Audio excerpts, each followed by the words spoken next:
So I saw this really great post from Ian JQ, Ian Jones Cordy, who you might know as the guy behind OKKO, and he worked on Steven Universe. Very cool, creative guy. Have a lot of admiration for his work and his work ethic. And he made this post where he was essentially saying, don't hold on to your ideas. Someone had posted, I have all these ideas I want to get out there, but I'm afraid because I don't have the means to create this grand animated series that I want to make. And he's like, well, don't do that. Do what you can. Make a short comic, make a short animation, just go for it.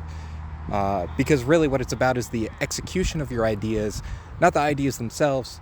If you have this idea for a character and someone steals it, like, they're not going to do it the same way that you will. You're really the only one who can realize your own ideas in the way that's authentic to yourself. And he even shared how some of the characters that he had developed for OKKO showed up earlier in different forms across the media that he'd made. He was reusing the same archetypes, the same characters, and building on them. And with each iteration, those characters get stronger and more well-developed.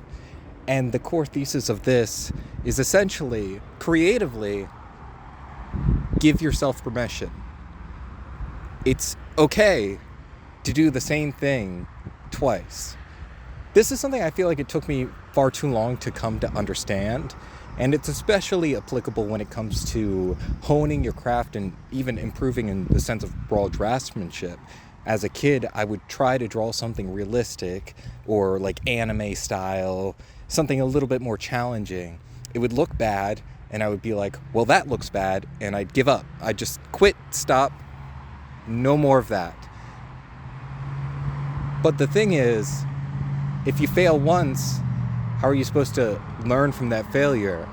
If you fail twice, you can learn from the previous, get a little bit closer, and so on.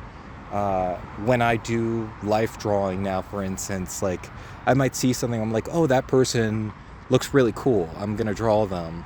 I draw and I'm like, I didn't quite capture their essence, it doesn't look quite right, the perspective's wrong, I messed something up. Rather than like erasing and finagling over the details, just look at it, assess where the problem is, do it again, and if it's still wrong, do it again. And consistently each time, I'm always a little bit closer, I find.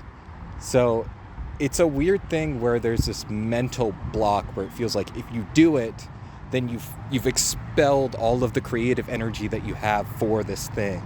It's like this idea that your creative ideas are like the singular bubble, and once you give it up, once you pop it, you get this explosion of magic, and you don't want to waste that moment. But that's not true at all. I mean, sometimes you might make an idea and ultimately you find you didn't love the idea as much as you thought you did.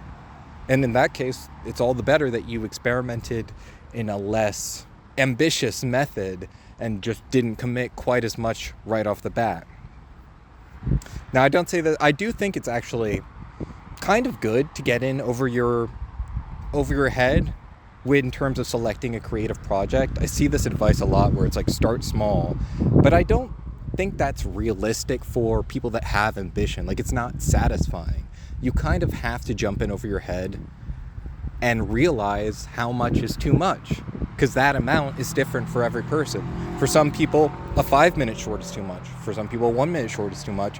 For some people, they might be able to do 20 minutes and it doesn't feel like that overwhelming of a process. So it really depends on the individual. So you kind of have to just go into it, and then it's through that failure that you figure out where you are.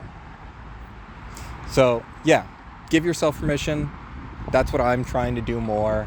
You don't even have to post it anywhere. Just make it. Stop thinking about it. Just make it. Stop watching this video. Just go make something, right?